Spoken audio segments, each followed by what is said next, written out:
And there are only 3 more days to go until the Iowa caucuses. The cold and snowy weather is not slowing down the Republican presidential primary candidates as they make their final push to persuade voters. Ed O'Keefe is in Des Moines, where he's been talking to voters and the campaigns all week. Ed, what have you been hearing? That the cold won't necessarily deter people, Anne-Marie. We'll see about that, because this is going to be a record low on Monday.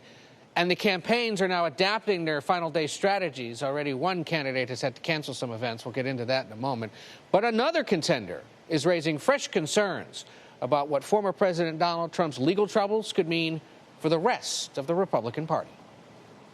I got more reinforcements with layers of clothes on the way. Florida Governor Ron DeSantis says he's not concerned about the weather Monday for the Iowa caucuses, but he is concerned about frontrunner Donald Trump with his legal troubles and promises to go from courtroom to courtroom.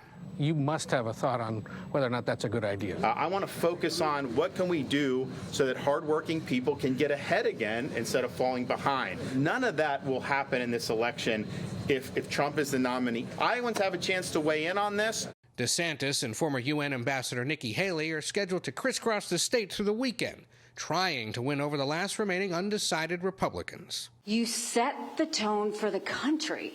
It's a pretty cool thing. Haley is drawing larger crowds intrigued by a series of polls suggesting she'd defeat President Biden if she's the nominee. Do you know what that means? That's bigger than the presidency. That's governorships, that's House, that's Senate, that's all the way down to the school board. With fresh data showing inflation creeped up last month, the voters are most concerned with rising prices. I'm in shock. I just told my husband the other day, do you know how much that orange juice cost? I mean, I am seeing it, and I'm not liking it. And it does change my buying a little bit. And with immigration. Our country is immigrants, and I think we need to welcome them. We need them, that's who we are, but not in a chaotic way that we're doing now. One big unknown, since Republicans can only vote during caucuses at 7 p.m. Monday night, how will the record low temperatures affect turnout? I don't think the weather's going to be that bad. You know, I'm here at -2, maybe a little colder. -2 may be optimistic. That guy's no meteorologist. He was a nice guy, and he's definitely optimistic. We'll see. Already, there is a snowstorm crossing the Hawkeye State right now, Anne-Marie, going to affect the roads and the temperatures here throughout the day. So the Nikki Haley campaign has canceled 3 in-person events across the state. Instead, she plans to meet with supporters over the telephone and hold a series of town hall meetings that way. All the candidates now hoping to find those last-minute undecided voters. They're going to have to go indoors to find them. Yeah, that's not going to be good. Let me ask you about the former president, how caucus goers are feeling about him. He was not there yesterday. Instead, he was in court. He was told not to speak, but he still had plenty to say, because it's clear that his court appearances are not just about, defending himself. He sort of folded those appearances into his campaign strategy. How do caucus goers feel about this? They say go for it.